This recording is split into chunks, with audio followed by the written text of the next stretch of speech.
Market outlook हमारी इस खास सीरीज में आप सबका स्वागत है। देश के दिग्गज म्यूचुअल फंड्स में से एक कोटक म्यूचुअल फंड के senior executive vice president Pankaj Tibrewal साहब हमारे साथ कार्यक्रम में हो रहे हैं शामिल, जो बड़ी गहरी पकड़ रखते हैं भारतीय बाजारों पर, यहाँ के स्टॉक सेक्टर्स पर और साथ ही साथ दुनिया भर के बाजारों पर भी। पंकज जी, बहुत बहुत स्वागत है आपका। बड़ी भारी उठापटक चल रही है दुनिया भर के बाजारों में और हमें भी तय करने में मुश्किल हो रहा है कि भाई जमकर तेजी करें या रुक रुक कर।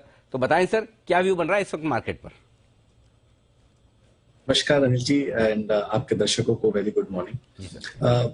अगर आप इस चर्चा को दो भागों में डिवाइड करते हैं, पहले भाग में हम विश्व की सारी इकोनॉमी और मार्केट के बारे में देखते हैं और दूसरी भाग में हम अपने देश और अपने भारतीय अर्थव्यवस्था के बारे में बात करते हैं।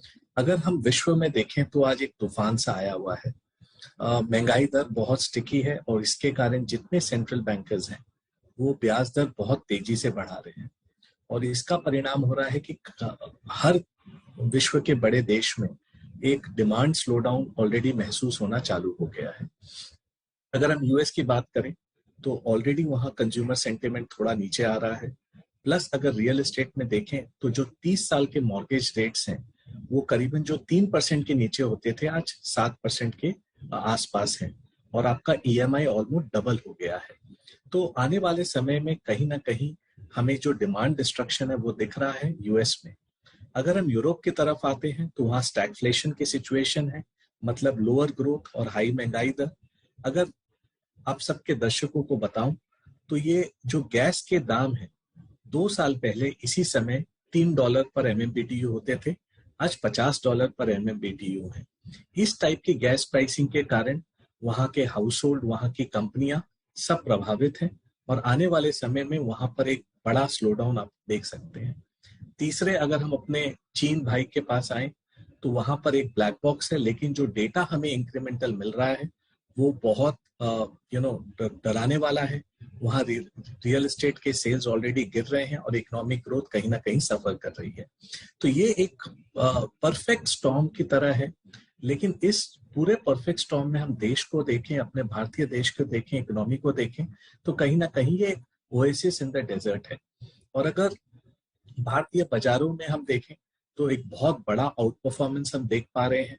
विश्व के सारे बाजार 20 से 25% डाउन है, लेकिन हमारे यहाँ ईयर टू डेट आज भी हम फ्लैटिश हैं।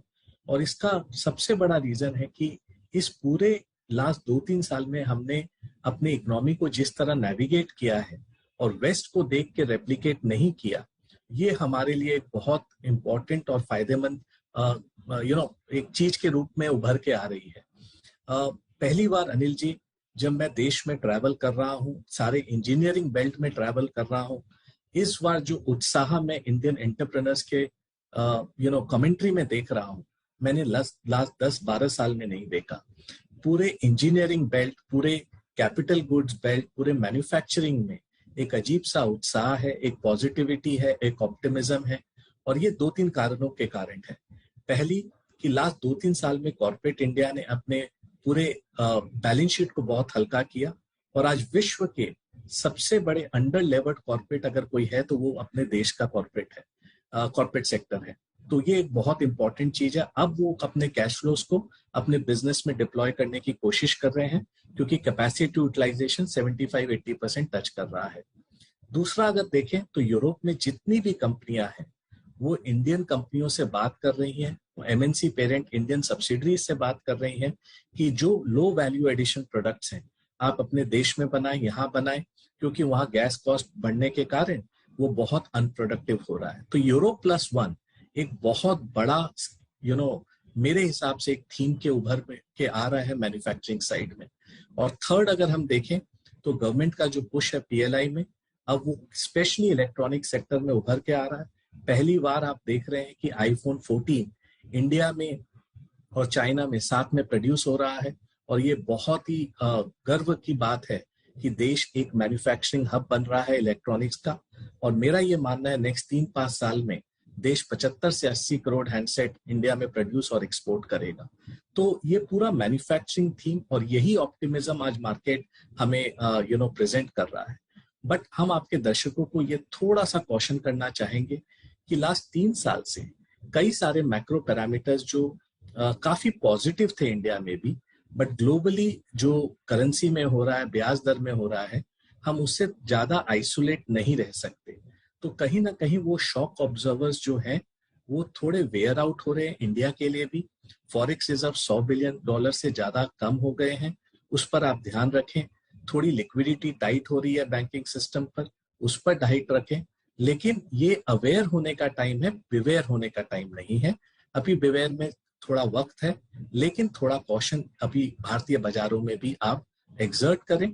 और हमें लगता है मीडियम टू लॉन्ग टर्म काफी पॉजिटिव है, बट शॉर्ट टर्म में थोड़ा ध्यान रख के चले, क्योंकि ये तूफान बहुत जोर का तूफान है। ये सुनामी ग्लोबली बहुत जोर की है, कहीं ना कहीं अपने को भी इम्पैक्ट कर सकती है। बिल्कुल, तो जो कुछ समस्याएं वो इम्पोर्टेड है, बाहर की हैं, दुनिया भर के बाजारों की है। हमारी इकोनॉमी चुस्त दुरुस्त और मजबूत है, कंपनियों की बैलेंस शीट दमदार है, प्रमोटर्स और एंटरप्रेन्योर्स एकदम जोश में है। हमारी इकोनॉमी को देखते हुए खाली ये है कि दुनिया में अगर जो कुछ भी दिक्कतें हैं उसका असर पड़ेगा, तो जब भी झटके लगें दुनिया की वजह से, किसी भी वजह से भारतीय बाजारों को, तो वहां खरीदारी करने के मौके होंगे। जब आप कह रहे हैं कि आपने काफी प्रमोटर से बात की, देश भर में आपने भ्रमण किया, समझ में आया है, जरा ये बताएं सर, फिर कौन सी इंडस्ट्रीज हैं जो बहुत अच्छा कर रही हैं, कौन से सेक्टर्स अच्छा कर रहे हैं, यहाँ पर इन्वेस्टर्स को फोकस करना चाहिए? सालों बाद मैन्युफैक्चरिंग में एक नया उत्साह देखा जा रहा है।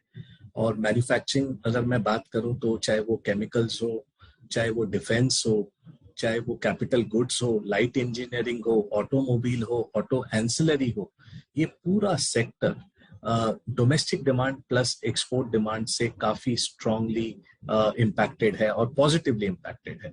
और अगर कोई भी प्रमोटर इन सेक्टर और क्षेत्रों में बात करो तो उनकी ऑर्डर बुक नेक्स्ट 1.5-2 साल काफी फुल है, और वो अपने कैपेसिटीज को एक्सपैंड करने की देख रहे हैं। हमने लास्ट 5-6 साल में देखा कि किस तरह चाइना +1 ने केमिकल सेक्टर को पूरा एक नया फ्लिप दिया। और अगर आप इस सेक्टर को इग्नोर किए तो आप वेल्थ क्रिएट नहीं कर पाए लास्ट 6 साल में, बिकॉज सबसे बड़े वेल्थ क्रिएटर्स इसी सेक्टर से निकले। और हमारा ये मानना है कि अगर मैन्युफैक्चरिंग जो आज $450 बिलियन का टोटल पाई है, ये क्या नेक्स्ट 4 साल में डबल हो सकता है? आज के जो इंडिकेशंस है उसे देख के लग रहा है कि ये काफी मुमकिन है और पॉसिबल है। तो हमें लग रहा है मैन्युफैक्चरिंग पर इस बार फोकस रखना चाहिए। सेकंड है पूरी फाइनेंशियल सेक्टर। अगर आप देखें तो लास्ट 2015 से 2022 में बैंकों ने करीबन 17 लाख करोड़ की प्रोविजनिंग की है, और काफी बड़ा प्रोविजनिंग कर डाला है। आज क्रेडिट साइकिल अपने फेवर में है, बैंकों के फेवर में है। और जब ब्याज दर बढ़ते हैं तो उनके मार्जिन्स पॉजिटिवली इम्पैक्ट होते हैं। तो हमें लगता है कि नेक्स्ट 2-3 तिमाही बैंकिंग सेक्टर के लिए काफी स्ट्रॉन्ग अर्निंग्स ग्रोथ रहेगा। थर्ड, अगर हम देखें तो जो प्रीमियम कंज्यूमर सेगमेंट है, कंज्यूमर डिस्क्रिशनरी है, वहां भी काफी अच्छा रुझाव है, पॉजिटिविटी है। फेस्टिव सीजन अच्छा स्टार्ट हुआ है। कल मैं एक एथनिक वेयर दुकान में गया था और वहां पर उस दुकानदार ने बोला कि लास्ट 15 दिन में जो सेल हमने देखा है, लास्ट 4 साल में हमने नहीं देखा। तो ऑब्वियसली कहीं ना कहीं इस बार कंज्यूमर उत्साह से बाहर निकल रहे हैं और कोविड के बाद ये पहली अच्छी दिवाली निकलने की उम्मीद है। फोर्थ, हमें लगता है कि फार्मा कहीं ना कहीं ध्यान रखना चाहिए। हमें लग रहा है ये 2023 का एक डार्क हॉर्स हो सकता है। लास्ट 2 साल से वैल्यूएशंस करेक्ट कर गए हैं, स्टॉक्स ने कुछ नहीं किया है, लेकिन फाइनली ये सारी कंपनियां अच्छी बैलेंस शीट, अच्छे आरओई और अच्छे कैश फ्लोज बनाते हैं। और आने वाला नेक्स्ट ईयर हमें लगता है फार्मा का साल, हेल्थ केयर का साल हो सकता है। तो ये 4-5 सेक्टर्स पर हमारा पॉजिटिव रुझान है। नेगेटिवली अगर हम देखें या अंडरवेट देखें तो हमें लगता है आईटी में थोड़ा टाइम अभी और है। अभी मार्जिन प्रेशर देखा, अब हमें लगता है कि जो आने वाले कमेंट्री हैं और रिजल्ट्स हैं उसमें हम डिमांड स्लोडाउन की बात भी देखेंगे। विश्व में जो हो रहा है उससे आईटी सेक्टर अलग नहीं रह सकता, और कहीं ना कहीं वो डिमांड वाला स्लोडाउन अभी भी प्राइसों में, भाव में फैक्टर्ड नहीं है। तो हम क्लोज आई रख रहे हैं इस सेक्टर पर, बट हमें लगता है 1-2 तिमाही के बाद इस सेक्टर को फ्रेश लुक देना चाहिए और एक अर्निंग्स डाउनग्रेड साइकिल वहां बाकी है। तो ये आपके लिए बहुत ही इंटरेस्टिंग थीम्स बताइए। Manufacturing, capital goods, financials, home improvement, ये सारे वो सेक्टर से, फार्मा जो आपको निवेश के लायक, और साथ ही जहां से दूर रहना है वो भी आपको पंकज जी ने समझाया कि आईटी शेयरों पर अभी भी थोड़ा हल्के रहें। बहुत बहुत धन्यवाद पंकज जी समय देने के लिए। बाजार पर, ग्लोबल मार्केट्स, हमारे मार्केट्स और सारे सेक्टर्स पर जो अच्छे भी हैं, खराब भी हैं, उन पर अपना आउटलुक हमारे दर्शकों के साथ शेयर करने के लिए